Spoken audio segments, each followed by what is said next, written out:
Assalamu alaikum viewers, I am Ali Ji and you are watching my YouTube channel Ali Ji's Beauty and Health Tips. Please subscribe, like and share my YouTube channel. Also press the bell button for more notifications.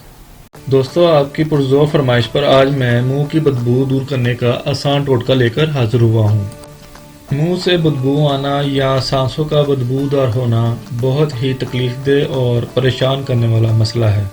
अगरचे इसकी कई वजूहात हो सकती हैं, लेकिन प्याज या लहसुन खाने के फौरी बाद भी मुंह से नागवार बू आने लगती है।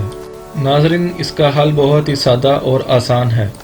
मुंह की बदबू से छुटकारा हासिल करने का मेरे पास एक आसान टोटका है, जिसके इस्तेमाल से लहसुन और प्याज खाने के बाद मुंह से जो नागवार बू आती है वो नहीं आएगी। उसका तरीक़ाकार नोट फरमा लें। दोस्तों, अगर आप प्याज या लहसुन खाएं तो इसके बाद थोड़ी सी अजवाइन खा लें या पुदीना खा लें तो आपकी सांसें महक उठेंगी। इसी तरह सब्ज़ चाय, शिकंजवी और नींबू का रस इस्तेमाल करने से भी सांसों को तरोताज़गी मिलती है। अगर आपकी खुराक में कार्बोहाइड्रेट की कमी है तो भी सांसों से नागवार बू आने लगती है। इससे बचने के लिए गंदम की रोटी या ब्रेड का इस्तेमाल बढ़ा दें। नाज़रीन, ये बातें बज़ाहिर छोटी सी लगती हैं, मगर इनका ख्याल रखने से आपको मुंह और सांसों की नागवार बू का मसला कभी भी पेश नहीं आएगा।